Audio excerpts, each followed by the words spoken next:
Olá, turma, bem-vindos ao Strategist Revival.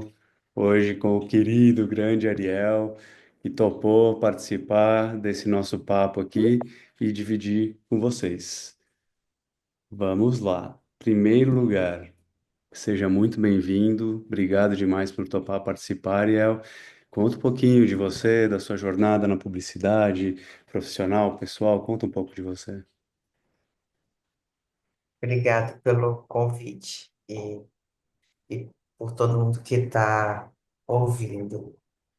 Eu sou Ariel Nobre e eu nasci com esse nome, eu me dei esse nome e isso tem a ver com a minha trajetória nesse mercado, porque eu ali em 2013 por aí, eu me mudei de vez do Rio de Janeiro para cá, fiz uma transições múltiplas, assim, eu falo que eu mudei de nome, mudei de cidade, mudei de profissão, eu trabalhava mais com a arte e outros trabalhos, e depois eu me envolvi mais com comunicação, principalmente em 2015, 16, que eu encontrei meu sócio na época num coletivo de ativismo, que era a Revolta da Lâmpada. Encontrei Gustavo Bonfiglioli, que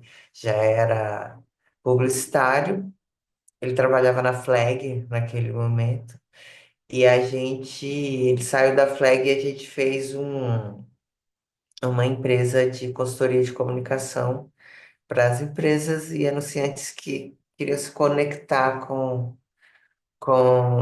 a comunidade LGBT, principalmente. E foi super legal. E desde então, mesmo saindo depois da consultoria para fazer outras coisas, principalmente gravar um filme que chama Preciso Dizer Que Te Amo, eu, eu nunca mais saí da comunicação a ponto de hoje eu estar à frente de uma entidade setorial, que é o Observatório da Diversidade na Propaganda. E essa, acho que é o resumo, assim, da minha trajetória. Bem legal. E você luta muito, né? Está muito ligado à diversidade e inclusão, que é uma coisa que me interessa muito. Trabalhei muito com isso quando eu estava na Meta, fazendo treinamentos e workshops.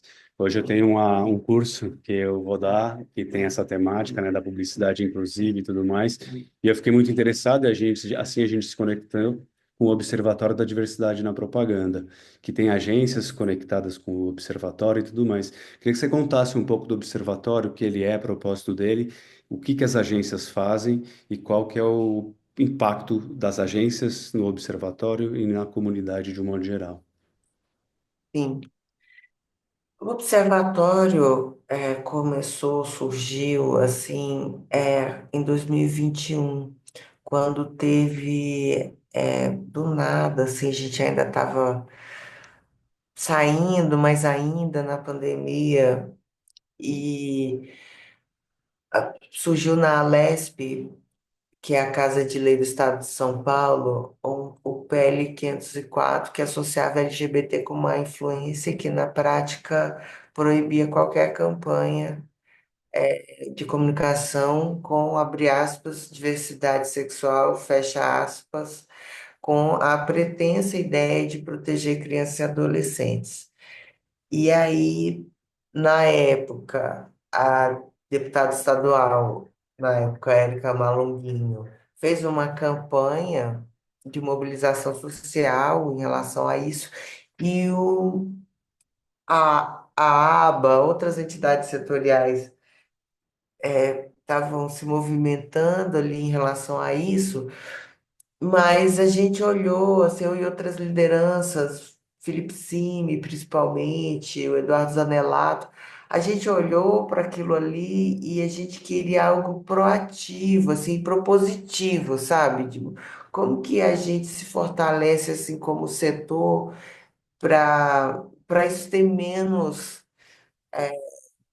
lugar, sabe? E para a gente ser mais forte em diversidade como setor. E aí foi, aí começou as primeiras conversas, assim, e a ideia da gente fazer uma entidade setorial, e isso é o ponto central, entende? E aí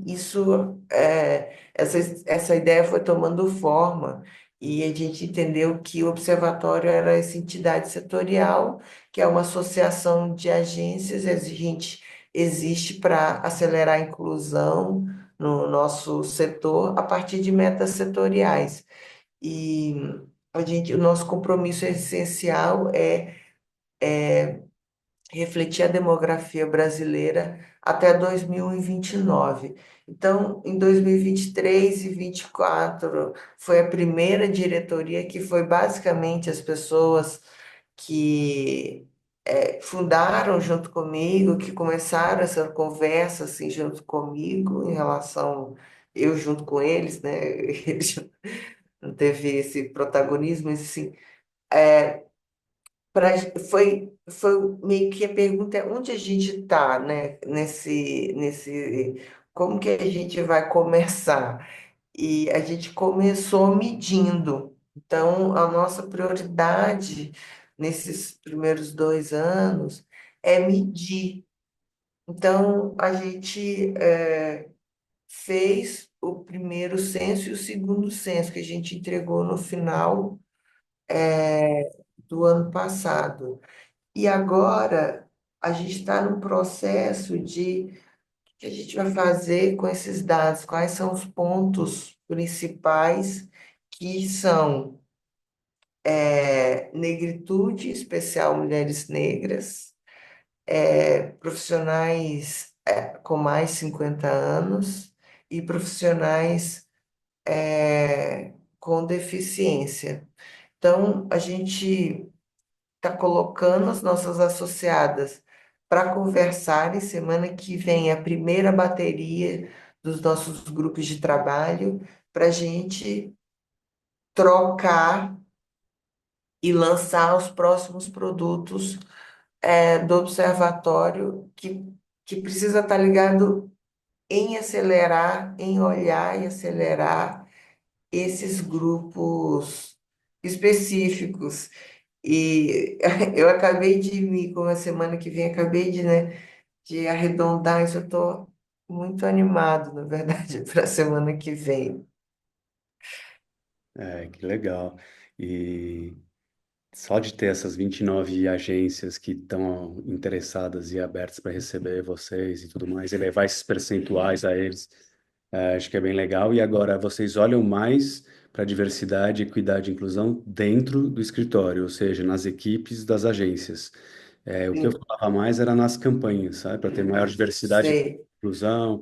Há 5 anos atrás, só homem dirigia carro na campanha, na cozinha era só mulher. Então, quebraram alguns estereótipos, mas ainda existem vários que a gente precisa quebrar. Mas além dos estereótipos, a gente precisa pensar também na diversidade e na representatividade, que existe muito pinkwashing também, porque às vezes tem a presença do supérfluo LGBT dentro do anúncio, mas é pinkwashing, não é campanha conectada com as pessoas não se sentem representadas por aquele ator, personagem, enfim, do filme. O que que você acha em relação à campanha? O que que a gente ou essas agências podem contribuir nas execuções dos filmes e tudo mais para ter maior, não só diversidade, equidade e inclusão, mas também representatividade? O maior erro, assim, que eu vejo é uma premissa de querer se comunicar. Se a gente quer se comunicar. Legal, mas vai ser mais efetivo se você se importar, sabe? Porque até a gente, né, assim, é muito diferente a gente conversar com alguém que só quer falar algo pra gente e alguém que quer realmente saber como a gente tá, sabe? Quer realmente resolver algum problema, ser legal, sabe? ter um impacto positivo na gente, ouvir, sabe? Então, é, eu acho que isso que faz diferença, sabe?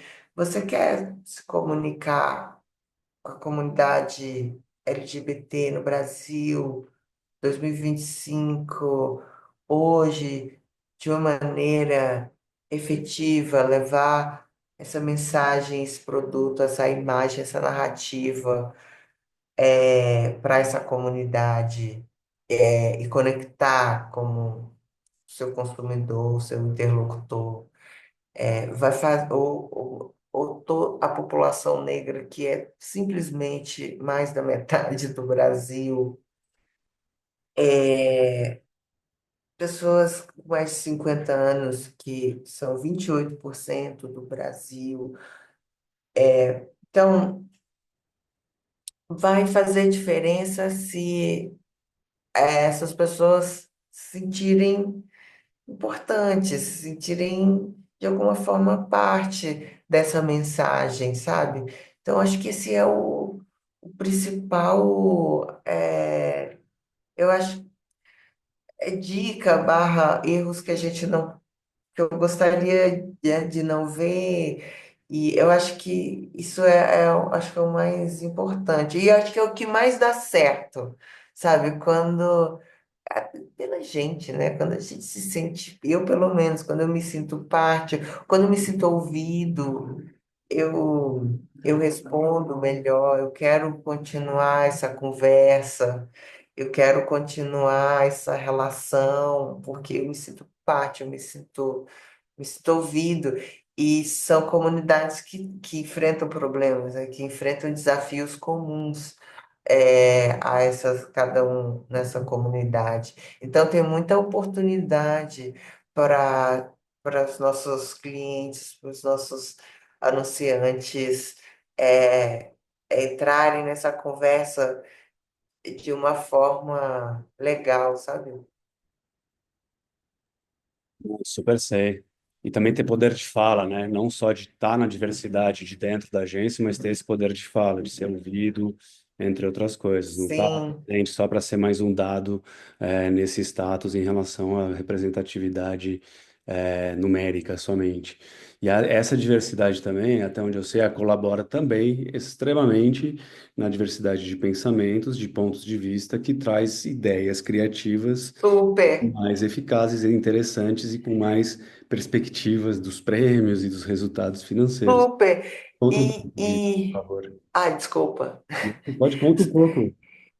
E isso tem a ver também com a nossa capacidade de lidar com o conflito, né? Porque quando a gente tem essa coexistência de diferentes ideias, de diferentes visões de mundo, né? Porque a gente tem visões de mundo, porque depende, né? Se você foi de carro para a agência, se você foi de ônibus para a agência, isso é diferente, assim, né? Se você é uma travesti, pegou um ônibus no Brasil, né, São Paulo, foi para o Itaim, é uma experiência de mundo, você vai ter uma experiência de mundo diferente, você vai ter outras ideias, você vai ter outras, não outras, né? Porque quando a gente fala da diversidade é uma outrificação, né? Mas vai ter algumas ideias, assim, né? Que vai ser diferente das pessoas que vão de carro. Estou dando exemplos, assim, diferentes, né? Mas, e que vão produzir opiniões diferentes, ideias diferentes, que vão ser contraditórias e que vão ser conflitantes e que vão disputar a narrativa publicitária, né, dos anunciantes, dos nossos clientes. Então, lidar com conflito é uma coisa assim crucial, sabe? Isso dá. E nem sempre é agradável, assim, às vezes a gente erra, mas eu acho que dá essa essa visão de mundo mais ampla, assim, sabe? Eu acho que lidar constante, e principalmente precisa ter uma certa constância, assim, sabe? Para tirar a primeira camada de romantização, né? De vai, ai, olha, sou trans, ou eu sou já ruim, ou eu sou já legal, né? Não, eu tenho ideias péssimas de vez em quando, tenho, me auto-saboto, assim como todo mundo, assim, sabe? Então, é legal, assim, tirar essas romantizações, essas fetichizações, e lidar com o ser humano do jeito que é, sabe? E com tanto as minhas potencialidades, com as minhas, talvez, infantilidades, mais que eu e outras pessoas, todo mundo enfrenta. Então, eu acho que lidar com o conflito e gastar esses estereótipos é, é algo. É um desafio, assim, real, mas uma vez e a constância ajuda, sabe? Então, por exemplo, sabe, você pode até ter uma campanha sobre pessoas trans. Tá, você vai me contratar, ou contratar outra pessoa para ver ali como que funciona melhor, legal. Mas se eu estiver lá todo dia, sabe, vai ter um momento que tá, pode ter um momento que eu vou pedir um absorvente emprestado para alguém, vai ter um momento que eu vou falar de alguma situação, sabe, de um luto que eu estou passando. E aí acho que é isso é isso eu acho que transforma, sabe? São as amizades que talvez são consideradas inusitadas, mas eu acho que esse convívio, tanto profissional e pessoal, né? Porque o trabalho, ele é profissional e ele é pessoal, né? A gente que tem ideia, é a gente que faz as coisas. Eu acho que esse convívio profissional barra pessoal que vai dar essa resiliência, sabe? E sinceramente, essa sabedoria de lidar com pessoas diferentes de nós, né? É, todos somos, né, diferentes, então saber Sim, com essa diferença, é verdade. E você fez trabalho em relação, que a gente já falou bastante, a diversidade, e também sobre a saúde mental, né, e das pessoas com talentos minorizados dentro do ambiente de trabalho, etc.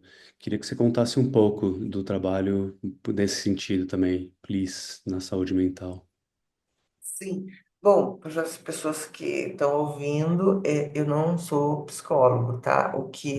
Eu sou artista, assim, principalmente nesse trabalho de saúde mental, que aconteceu o seguinte, nessas transições mais intensas que eu falei que eu mudei tudo junto. Eu fui mudado, não sei se eu mudei, se eu fui mudado, mas aconteceu tudo e estou mudando ainda, né? Nunca parei. Que foi ali em 2013, 2014, eu estava mudando de cidade, eu estava mudando de nome, eu estava mudando de identidade no fim das contas, né? Porque não é assim, a transição de gênero, transição de identidade de gênero. E teve um momento que ficou tudo muito ruim para mim e eu cansei. E aí quando eu falei, eu vou escrever minhas últimas palavras aqui. E aí eu escrevi Preciso Dizer Que Te Amo, e nunca mais parei de escrever Preciso Dizer Que Te Amo.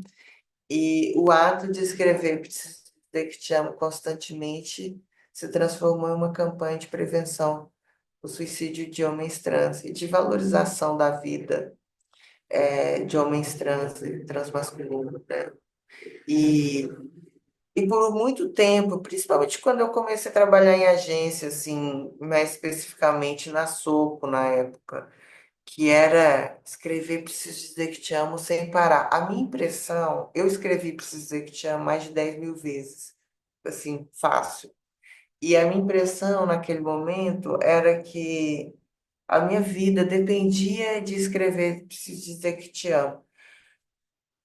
Eu acho que quando a gente acredita já é, né? Não sei, acho que tinha algum mistério ali para mim, alguma coisa mágica em escrever Preciso Dizer Que Te Amo. Então, às vezes as pessoas falam, né? Ah, você tem um trabalho com saúde mental, assim. Aí eu falo, ah, acho que sou mais artista ou mágico, talvez.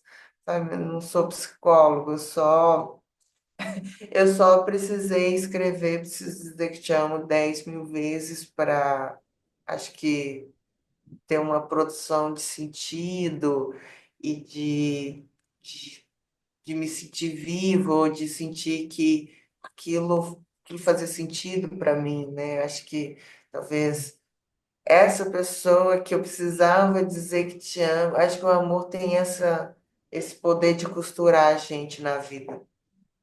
Parabéns demais por isso, pelo impacto contigo, claro. E Obrigada, a gente você. tem que pensar na pessoa mais importante do planeta, é a gente, em primeiro lugar, Sim, porque assim a gente pode fazer as coisas pelos outros que a gente ama muito. sim. E aí, Sim, muito legal disso, porque eu penso muito nisso também. Não eu preciso dizer que te amo, que você me contou da outra vez que a gente conversou. E você fez um curta também, né? Do Preciso Dizer Que Te Amo. eu fiz, tá no YouTube. É só colocar Preciso Dizer Que Te Amo, Ariel Nobre. E eu fiz esse curta e foi muito legal porque foi a primeira vez que teve cotas para as pessoas trans, assim, no audiovisual. Então foi muito bacana, assim, contar uma história, assim, com essa política pública. Vou colocar no link do vídeo também, quando a gente colocar lá no YouTube, vou colocar também para as pessoas verem e terem esse impacto também, que é muito bom. E aí, nesse sentido, no impacto primeiro em ti, preciso dizer que te amo, e também no impacto que você gostaria de ver na indústria da publicidade em relação à diversidade e inclusão, do observatório. Qual que é esse impacto na prática, sabe? Não sei se Sim, é numérico ou não, mas na prática, qual que é o impacto que sim. você quer ver na indústria? Cara, quando eu converso com pessoas com mais de 50 anos na, do nosso mercado, e eu vejo que a gente tem mais de 20% de LGBTs, assim, né? Um pouco menos agora, mas a gente tá, é como se estivesse super representado. E quando eu comento esse dado para as pessoas com mais de 50 anos, elas falam assim, não era assim. As pessoas viviam no armário. E a gente tinha muitas metas, 5 para ser específico, e a gente bateu só uma. A gente teve outras melhoras, assim, tem mais mulheres CEO, por exemplo, 9%. Mas as nossas metas, que tem a ver com o número de base, a gente avançou em uma, que era de profissionais trans.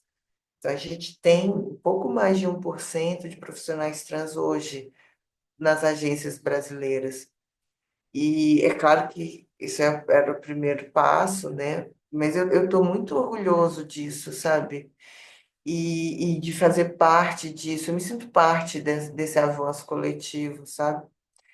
E eu sei que nada está, assim, ganho, mas eu gostaria de um avanço racial, sabe?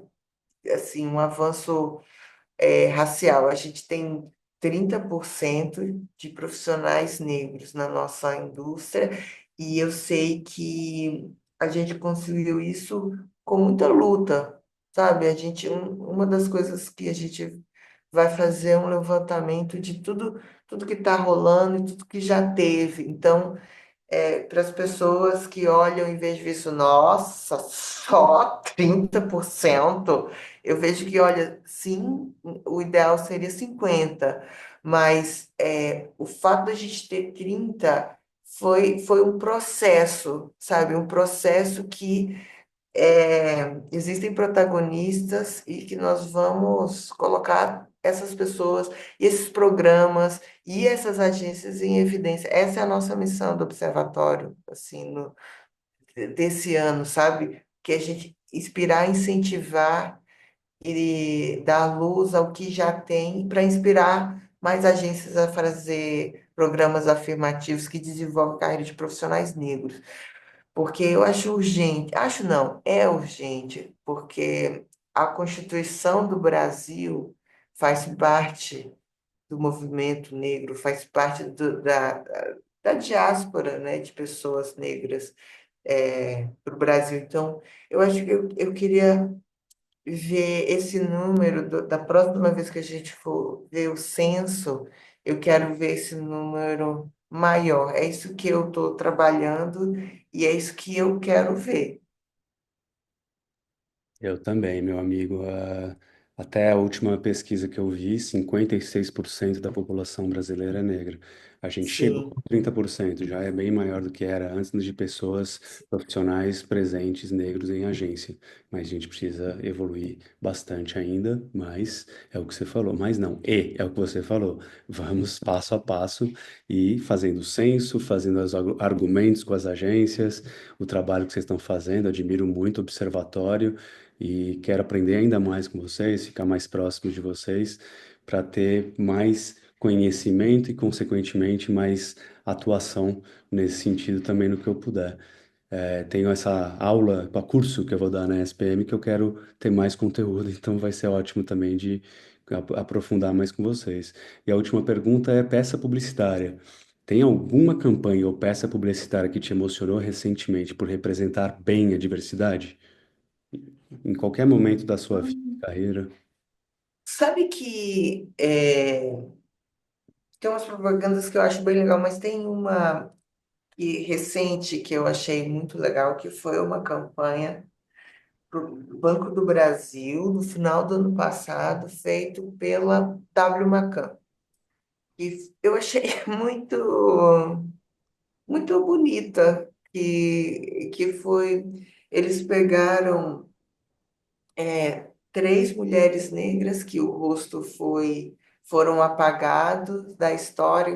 Você procurava no Google, é, era o mesmo rosto que e eles refizeram que acho que foi a Luísa Marim, a